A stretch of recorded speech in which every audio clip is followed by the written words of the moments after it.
Selamat datang di Berita Kilat dari Radio Tempur. Dini hari tadi, berbagai momen bersejarah bagi dunia bela diri baru saja terjadi di Yas Island, Abu Dhabi, yang mana terukir dalam UFC 254. Dan ini dia berita singkat mengenai hasil dari momen bersejarah itu. Main event dibuka dengan Magomed Ankalaev versus Ion Cutelaba di kelas light heavyweight. Mereka sebelumnya sudah dipertemukan dalam UFC Fight Night 169 kemarin, di mana Magomed mengalahkan Cutelaba dengan TKO di ronde pertama.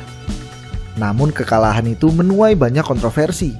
Pasalnya Cutelaba masih mampu berdiri dan melawan. Namun dini hari tadi, Magomed Ankalaev mengakhiri kontroversi tersebut dengan sekali lagi mengalahkan Cutelaba. Kali ini dengan knockout di ronde pertama. Magomed Ankalaev kini berada dalam 5 kemenangan berturut-turut di kelas light heavyweight, yang mana merupakan kemenangan berturut-turut aktif terbanyak di kelas ini. Menyusul Glover Teixeira dan juara UFC light heavyweight Jan Blachowicz. Dilanjutkan dengan partai kedua, yakni Lauren Murphy melawan fighter wanita pertama asal Uzbekistan, Lilia Sakirova. Lilia yang memiliki rekor cantik, yaitu 8 kali menang dan 1 kali kalah, di mana satu-satunya kekalahannya adalah melalui penilaian juri, membuat dirinya dikontrak bergabung bersama UFC. Dan tidak main-main, lawannya di debut perdananya adalah Lauren Murphy yang berada di ranking 5 UFC Flyweight wanita, yang juga sedang berada dalam 3 kemenangan berturut-turut. Dan dini hari tadi, level top contender UFC lagi-lagi membuktikan taringnya. Sang prospek baru, Lilia Sakirova, dibuat tak berdaya sejak ronde pertama. Dan Lauren Murphy menghabisinya di ronde kedua dengan submisi rear naked choke. Kemenangan ini memberikan hak bagi Lauren untuk menantang juara UFC Flyweight wanita, Valentina Shevchenko. Dilanjutkan dengan partai berikutnya dari kelas UFC middleweight, Philip House versus Jacob Malkoun. Dini hari tadi merupakan debut perdana mereka berdua di UFC. Philip mendapatkan kontrak bersama UFC usai kemenangannya dalam Dana White Contender Series. Sedangkan Jacob dari rekor sempurnanya di promotor kecil. Pertandingan ini juga seolah menjadi ujian bagi mereka berdua untuk menunjukkan siapakah yang layak menyandang status sebagai kontender UFC. Dan hanya dalam 18 detik, Philip membuktikan bahwa dialah yang memiliki kaliber sebagai kontender UFC. Philip mengalahkan Jacob dengan knockout melalui tinjunya usai menyudutkan Jacob pada tembok kandang.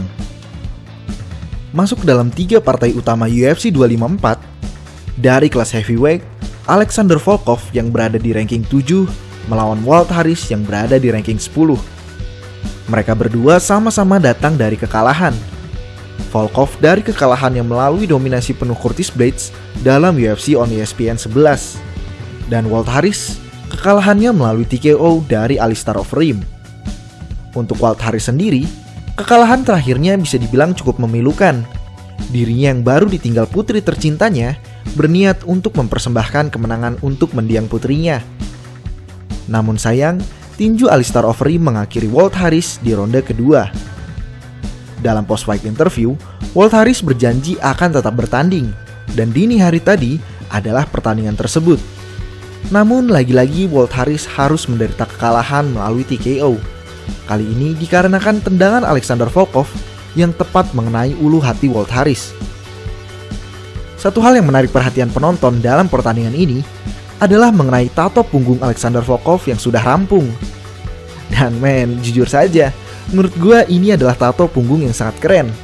Apabila Alexander Volkov mampu memenangkan pertandingan-pertandingan berikutnya dengan tato ini, maka tato ini akan menjadi tato yang ikonik, seperti tato sayap Tony Ferguson atau tato iblis milik Brock Lesnar. Dan di co-main event, kita memiliki partai yang tidak kalah menariknya dengan partai utama kita, yaitu partai penentu penantang sabuk juara UFC middleweight, Robert Whittaker versus Jared Cannonier.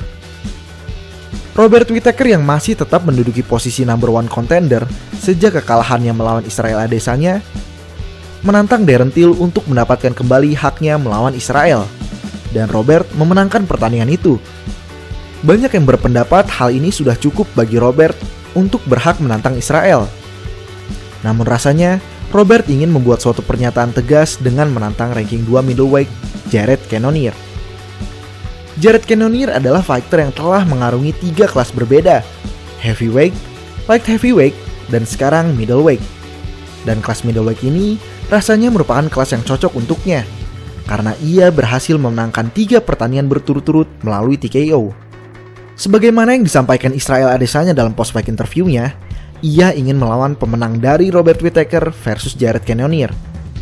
Dalam pertandingan ini, kita bisa melihat betapa berkembangnya seorang Robert Whittaker. Ia berhasil menghabisi Jared Cannonier dengan jabnya yang tajam. Robert Whittaker berhasil mengantongi kemenangan melalui dominasi penuh. Rematch yang melawan Israel Adesanya suatu hari nanti, gue rasa akan menjadi pertarungan yang sangat spektakuler. Dan terakhir, pertandingan yang paling ditunggu-tunggu, Khabib Nurmagomedov versus Justin Gaethje. Di ronde pertama nampak jelas bahwa strategi Justin untuk melawan Khabib adalah menjaga jaraknya. Sehingga ketika Khabib menembakkan takedown, Justin bisa mengantisipasinya dari jauh. Namun tanpa disangka, Khabib justru meladeni striking Justin Gaethje. Bahkan Khabib berhasil mendaratkan signifikan strikes yang lebih banyak ketimbang Justin Gaethje yang notabene-nya seorang striker.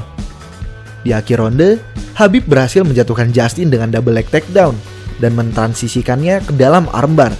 Namun bel tanda berakhirnya pertandingan menyelamatkan Justin.